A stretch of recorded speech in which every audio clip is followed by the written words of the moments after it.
Hey everybody, Dave here, and I'm going to talk about one of my favorite finishes on just simple pine pieces, which is milk paint. Milk paint is a type of paint that's literally made from milk. It's been around since antiquity. The ancient Egyptians and even earlier, they used milk paint because they had milk. And basically, what milk paint is, it's a milk, and it's the casein in milk, which is the protein that binds this to the wood. There's also another material in there, which is slaked or hydrated lime, also known as pickling lime. And that limestone that's gone through that process to make it slaked, hydrated, or pickling lime, it's basically limestone that's heated up in a kiln, also bonds here. And then there's a pigment, because all dirt really is a pigment or dirt in some sort of binder. And in this case, that binder is milk and lime. Okay, so this real true milk paint is sold in a powder form. You can mix your own. It doesn't keep very well when you mix it, so you have to mix up how much you need. But you can mix your own from skim milk, vinegar, lime, and your own pigments. And this is from Old Fashioned Milk Paint Company. They changed their packaging recently, and I'll put a link to them in the video description. And I'll also put a link in for another company that makes true powdered milk paint.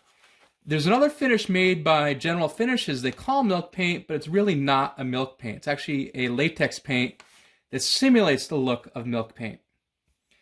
And there's a couple steps to this that make it a little bit different than other paints. First thing, it's a powder.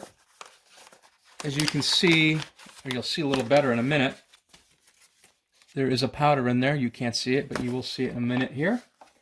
And you mix it with water. You stir it up. I haven't bought a paint stirrer in years because that's what my scrap bin is for. So I do have scrap here. I get something to mix it in. So what we're going to do is we're going to mix it up. And then we're going to put our first coat on here. The first coat's going to look great. We'll come back tomorrow and you'll see that it doesn't look so great, because it sinks into the wood. And then we'll put at least another coat on, maybe another on top of that. And I picked these two colors because they're very similar. So if I run out of one, these are kind of leftovers from another project, I have a little extra here. They're both green colors. This is Lexington green. It's a colonial color. And this is sea green, which is, I almost can't tell them apart unless I'm looking at the samples next to each other. So that's why I don't mind. But you can be creative with this finish. Actually, what chair makers used to do is they would put a coat of red milk paint down, and then they would put a coat of black milk paint down on top of that, so when the black would wear through, you'd see the red. So you can do a lot with this finish. So the first step I did on my piece that I'm gonna paint this box here is I took the hardware off. I had some hinges on the back. You can see the holes perhaps. I took that off. Okay, so what we're gonna do, we're gonna mix it up.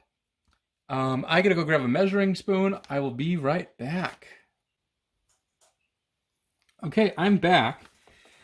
I'm just gonna use an inexpensive nylon bristle brush. I actually got this at, I believe, the dollar store. It doesn't have to be a very good brush, but I do like a regular brush over a foam brush because it holds a little more paint. And the directions say to mix this 1-to-1 with water, but my first coat I mix a little bit thinner because this paint actually binds to itself, so I don't mind that. And this way it absorbs into the water. That's my theory anyways. I've had better luck doing this personally. So anywhere from like 1-to-2 to a little bit thicker, but just not quite 1-to-1. So I love mason jars for doing these things in. Now milk paint doesn't keep after you mix it, so you kind of want to mix up as much as you need for one application here. So I'm going to put in maybe 3 tablespoons of the milk paint. Not heaping. And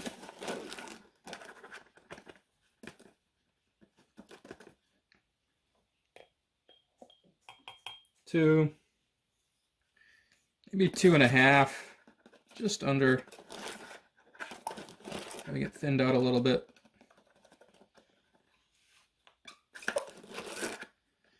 You might be able to hear my chicks in the background. Got some new chicks here on the farm here, so just under that. I'll put this aside, and I have some water. Don't have running water in the shop, so I just fill a bottle up when I need it and bring it in.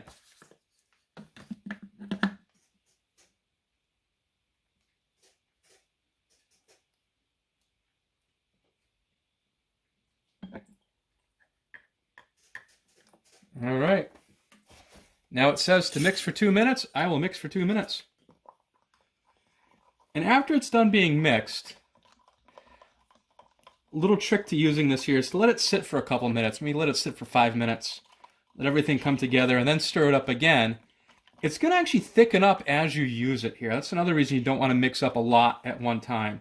It's a little bit easier just to use up what you have and then mix up some more than it is to make a whole batch and have a whole bunch of this go bad. It's not exactly the cheapest paint, despite it being made just with milk and lime and pigment, but actually, to be honest with you, earth pigments are kind of expensive here. So I'm going to mix this up and let this sit, and then we'll be back. Okay, I'm back. I got my paint here that's been sitting for a couple minutes. I mixed it for 2 minutes. It's been sitting for a couple minutes longer. Quick little tip. These are about the handiest things I've ever bought. They're little standoffs. When you finish, I can just paint one side, flip it over, and put it on top of these little triangles here and go paint the rest. So little handy thing. They're not that expensive. You can get them at any hardware store. I got them at my local Ace hardware store. Support your local business as opposed to your big box store whenever I can. So I'm going to paint the lid first. I'll show you how it goes on. And then after I do that, I'll paint the rest. I won't make you watch that, but I'll show you what it looks like after the first coat. So, pretty basic. It goes on like regular paint. You dip the brush in. I only dip it in yay far. And just long, continuous strokes. I probably could have let it sit a few more minutes, let some of these bubbles die down, but that's okay. This is a rougher type of finish. It's not going to be very as smooth as a latex or oil paint. That's kind of what makes it beautiful. It's not perfect. It's got little lumps, little inconsistencies in it that make it a special finish, a very authentic finish. And the other thing about it too is it's going to need some sort of top coat on it. And depending on how much paint I put on here, top coat's going to either be shellac or an oil. And the other thing about this paint is you're going to be able to see the grain coming through. That is actually a nice little feature here. Now, I only sanded this piece down to maybe 150 or so. I didn't want to go over sand this, and I probably could have stopped at 120 grit sandpaper, because paint does need something to stick to. And this does get absorbed down into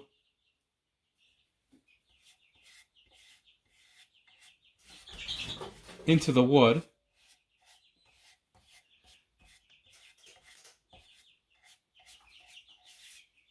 Chickens are a little upset I'm still here. I think they wanted to go to bed, but you gotta do what you gotta do sometimes. And I'm just gonna pick this up and try to keep it in the frame. I don't have a camera person, so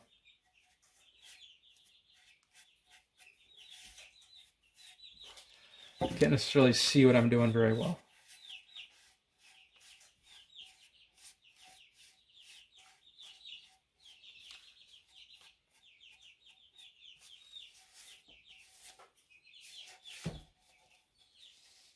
At this point, if I get a little fingerprint in it or something like that, I'm not going to worry about it because I'm going to put at least one more coat on, probably two.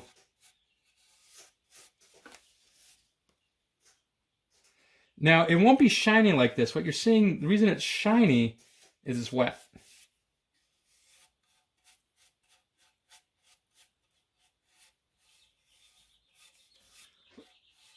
But I also don't need to sand between coats if I don't want to. If I had a big run or something, it might be worth sanding between coats, but I don't really need to if I don't want to. It's actually kind of hard to paint that bull nose because it wants to run over the edge, and I want to paint the edge. So actually you can see it being absorbed into the end grain of the wood.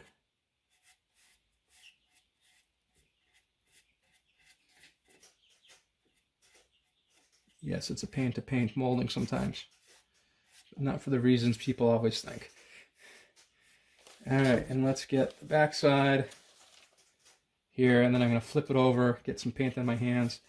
Now this paint doesn't have any VOC, so it doesn't really have an odor. It might smell a little earthy, but it's not like a latex paint or oil paint where things can smell. That being said, I really don't want to get any in my eyes, especially the powder. I don't want to breathe the powder in, and I don't want to get the powder on my skin if I can help it as much as possible. I mean, a little dab here and there isn't going to hurt me, but, or you for that matter, but lime, when it's curing, is going to give off heat. And if you were to inhale the powder, you actually can irritate your lungs and your skin. So just kind of keep that in mind. It's, even though it doesn't have VOCs, it doesn't mean it's 100% safe. It's kind of like organic gardening. There's certain things I use in my garden, which I try to keep organic as much as possible, that I don't want to ingest.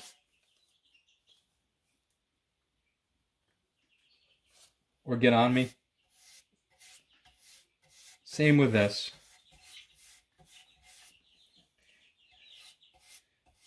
And as I tell my students in the finishing class I did, when you really think about it, gasoline is a 100% organic product.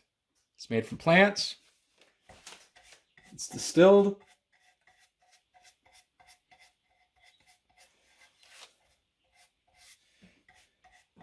Those plants never had any artificial chemicals on them. So by definition, gasoline is 100% organic. Of course, chemically speaking, anything that contains carbon is technically an organic chemical, so.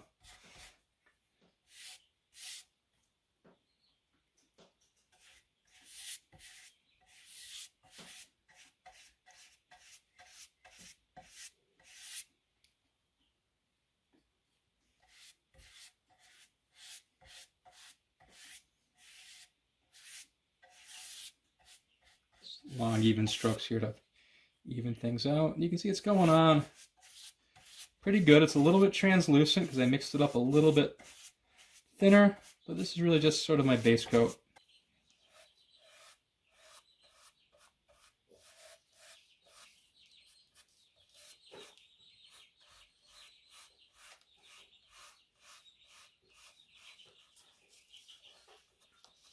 Now, one thing I should mention, this is not going to come off your clothes.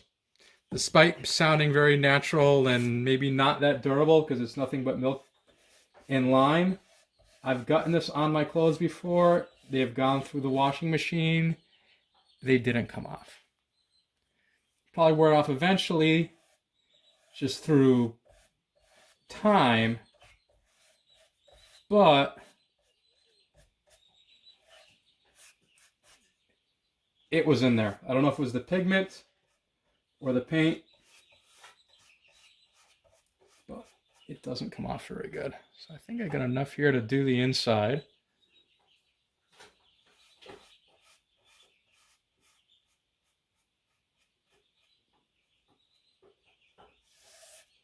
A little painting tip for you on the inside, and I hope I have enough because I'm committed. Let's do the corners first. Would be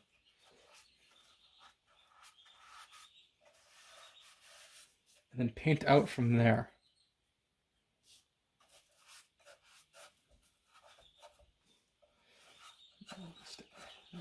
Jab that in the corner.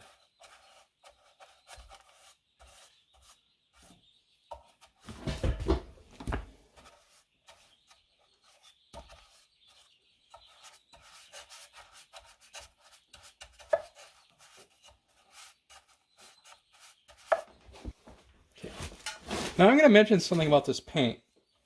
It only really works on freshly sanded, freshly prepared surfaces. If this is a part that had been stripped and refinished, you actually have to add a binder in, which is a latex binder actually, to get it to stick on your first coat. But it's on bare wood, it's self-priming, and I'm actually painting the inside here to show you what I mean about freshly sanded. You can kind of see on the outside how the paint's already absorbing in. On the inside, I haven't done any preparation whatsoever. This is fresh off the planer at the lumber mill. I'm going to guess their planer blades are getting a little bit dull because it's a little bit shinier and more rough than it usually is, but it's the inside of a box that I don't know what I'm going to do with it yet. So you can kind of see it's not quite absorbing the same way because the pores haven't been opened up through sanding. It's still stick. I'm not worried about that, but you really can tell the difference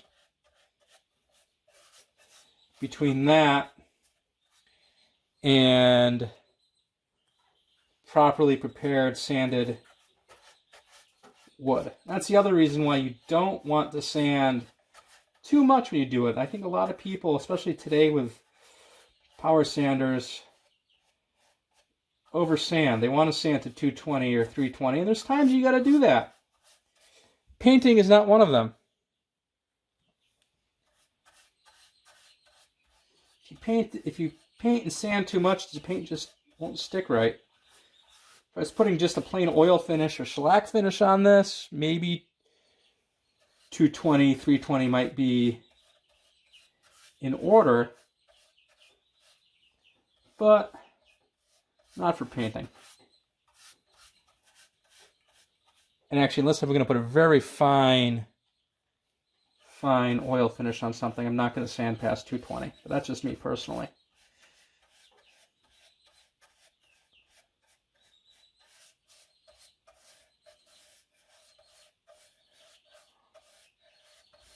I'm actually trying to use the last of the paint up in the jar here, so I'm getting a little bit stingy.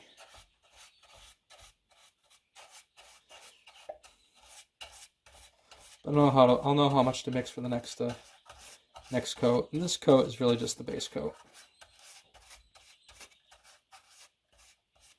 All right. Now let's do the bottom.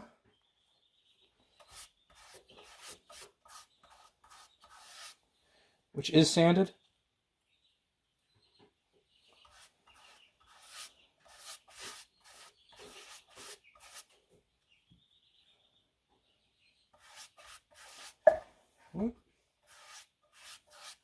Pay attention to get my balance there.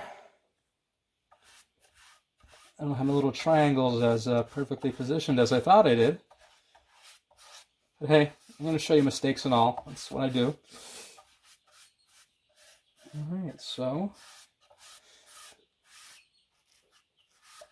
there we go. That's one coat of Lexington green milk paint. All right, we're going to go on to step 2 tomorrow, be in the other part of the video here. So through the magic of television, you're going to see this all dry tomorrow.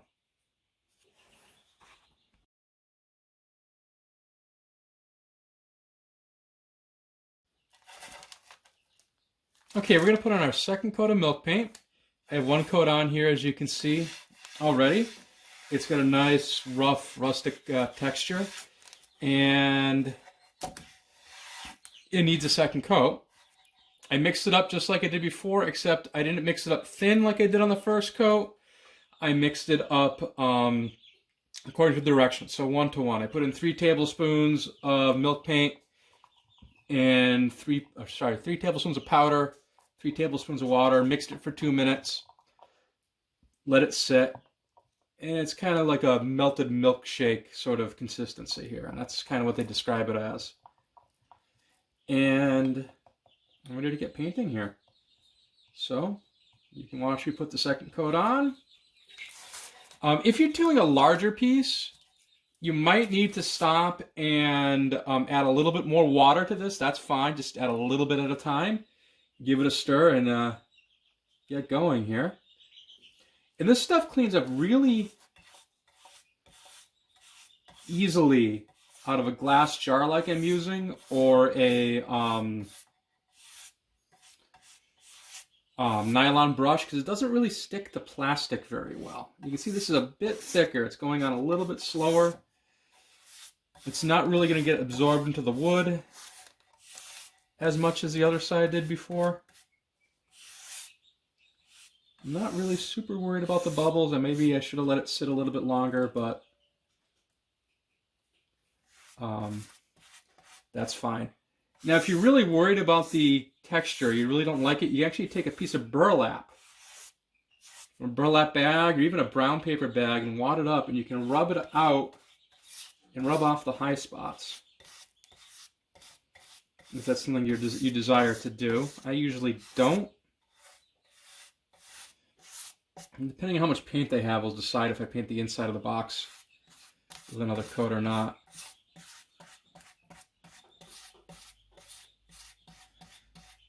It's actually harder, in my opinion, to paint something with a curved edge than a flat edge, because rolling over the edge gets a little bit harder. But here, we'll go at it here. I'm watching the paint, not the camera, so if I suddenly go out of frame, that's why.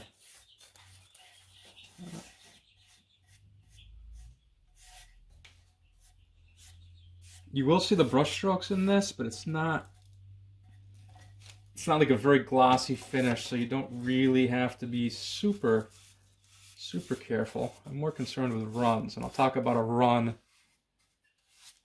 when we go on the main body of the box.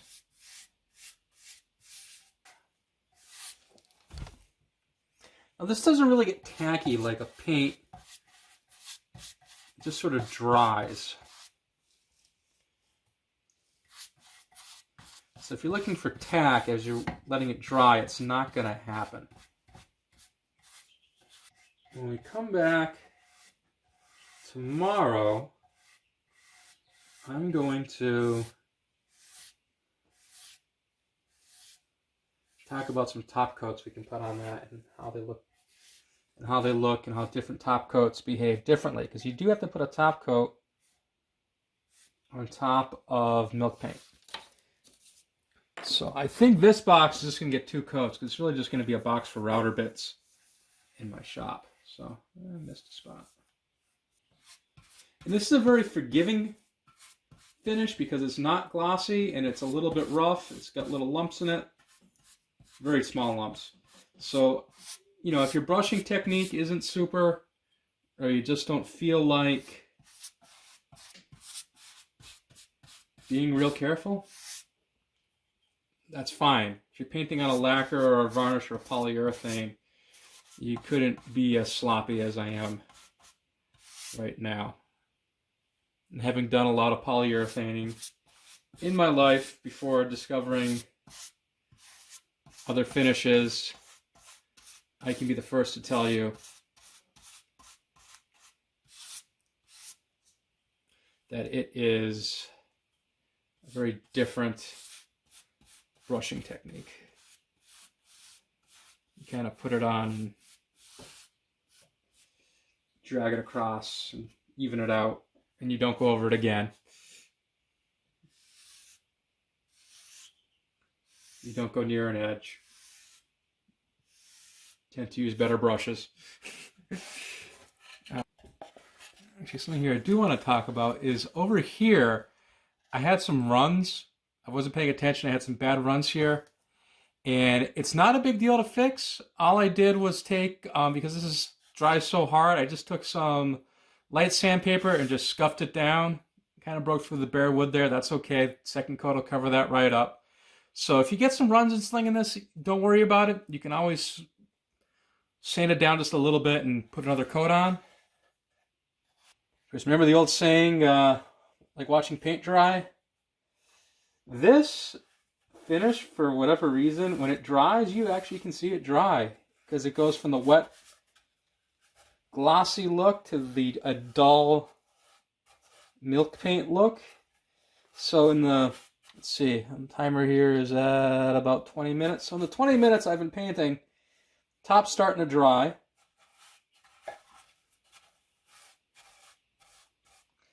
And you really can watch the paint dry.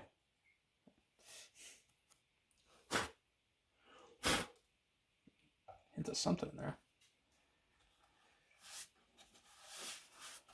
Little random finishing advice for everybody. If you are starting pullets in your workshop that you also paint in, you'll be surprised at the amount of dust that is suddenly in the air. This would not be a good time to do a fine, clear finish for me. I'm just getting the corners first, like I did last time.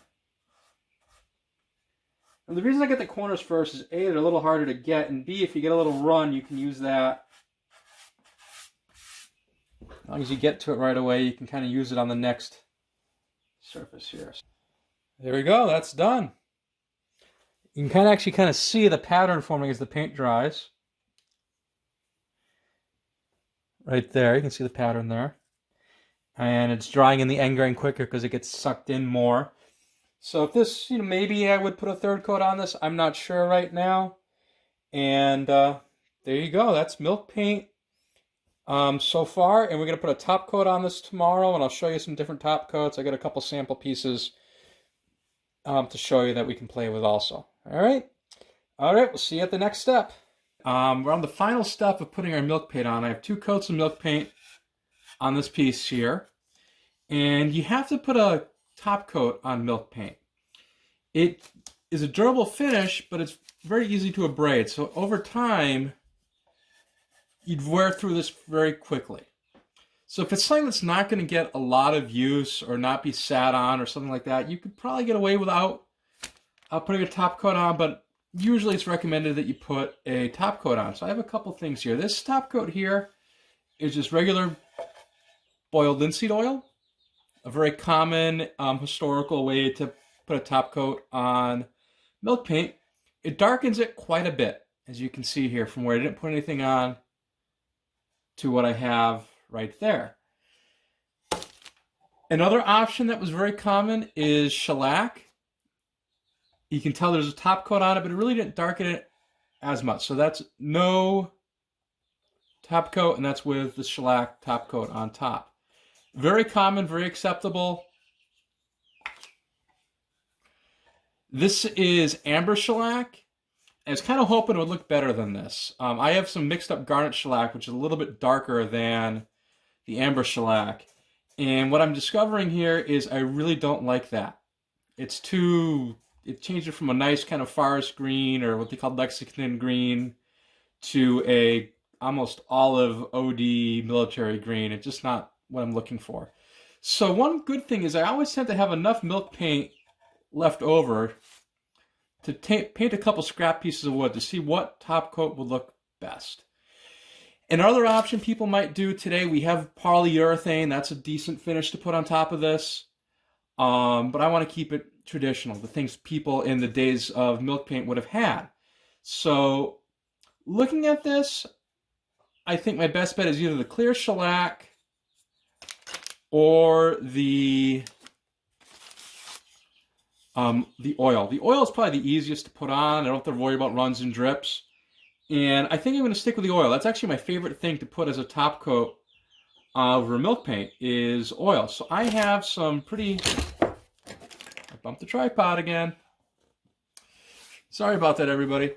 I've got some boiled linseed oil that we can use to coat this here. So we will use boiled linseed oil on this. I'm going to go grab a rag, and I'll be right back in a moment. Okay, I'm back. And by rag, I meant some paper towel. Boiled linseed oil is actually really, really easy to apply as a top coat because I'm not worried about any runs or drips or really anything at all. I'm just worried about getting it on, smoothing it out, letting it soak in a little bit, and wiping it off. So, dust in the shop here. Here's how I put on boiled linseed oil in this situation. I'm going to just pour a little bit on.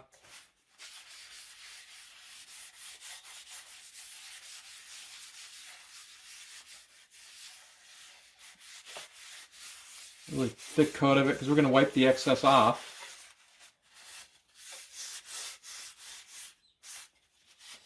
In a few minutes.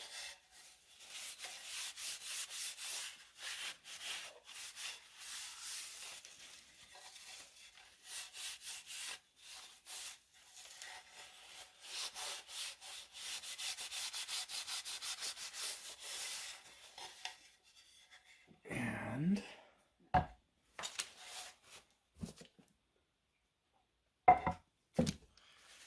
if you wanted to, you could be a little more how should I put this?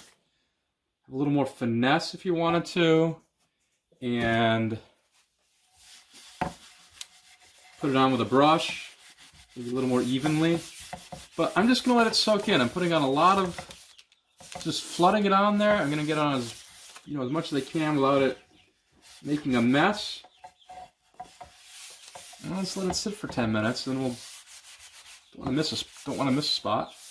Just let it sit for 10 minutes and clean off the excess. Make sure I get the end grain really good. All right, let's let that sit, and let's grab our box body, I might say. Same idea. This is quick and dirty. I'm going to put some on. For those of you guys who weren't in my finishing class where we talk about disposing of oily rags, one thing about disposing of oily rags is you don't want to just clump them up in a ball and throw them in the corner. They can spontaneously combust. I'm going to go put these outside.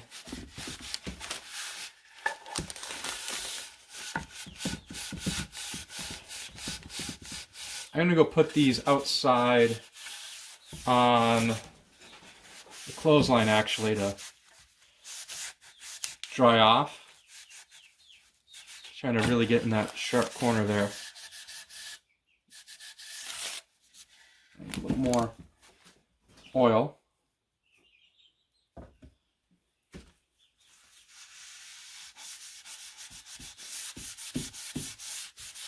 This is kind of why I love an oil finish, is you really don't have to worry about runs or drips, because we're just going to wipe the excess off. And you'll see me do that. And you can put on multiple oil coats on this. I'm not going to go too crazy. I'm not worried about the rag leaving lint behind right now. I'm not going to go too crazy on this. I just want to protect the finish. So one coat of oil, maybe two, will be all I need. But if you wanted to build up a real glossy oil finish on this, there's no reason you couldn't rather, within reason of the milk paint being a little bit rough. It's never going to look, mirror finish. Yes, you can still hear my chicks in the background.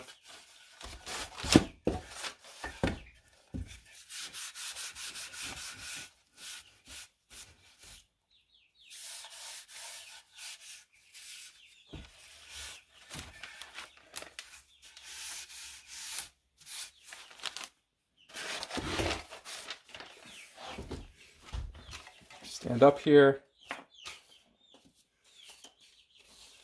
Put up my little triangles.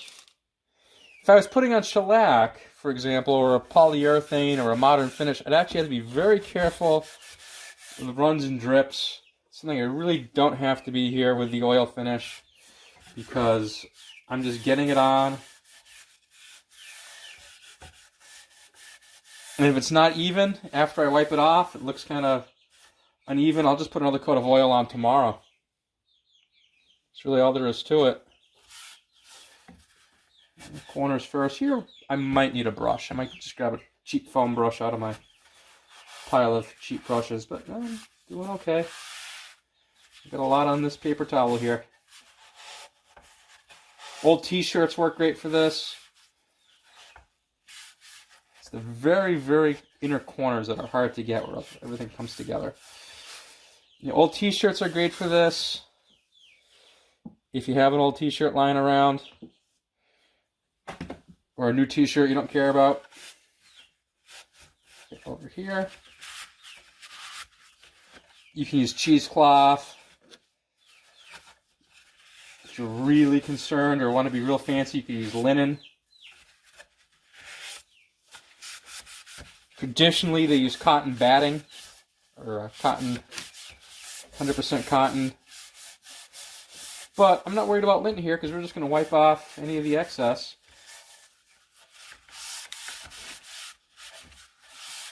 In a few minutes.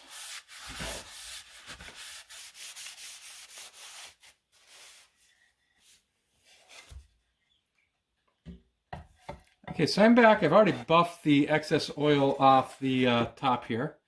It's going to dull up a little bit as it dries, and oil tell takes a day or two to dry, but it'll look like you saw in that sample piece at the beginning.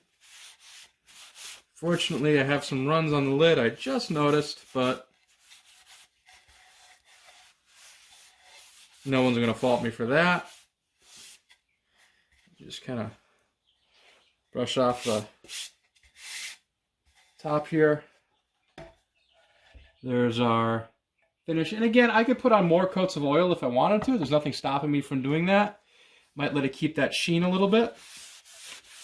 So doing the same thing out here. I'm getting lint off these cheap paper towels I got at Ocean State Job Lot, which is our local overstock store, but it's just a matter of me knocking them off with my hand. I'm just trying to absorb all the excess oil that I can. And this will kind of even it out a little bit if it's not completely dry.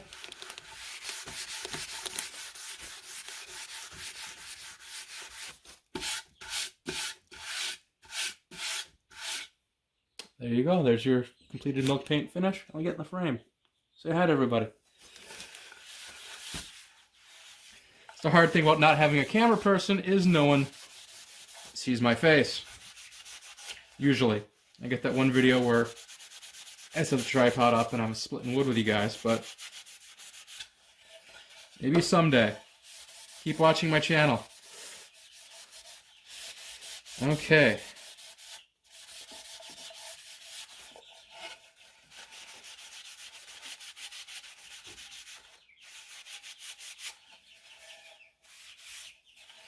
I'm going to just clean out the inside.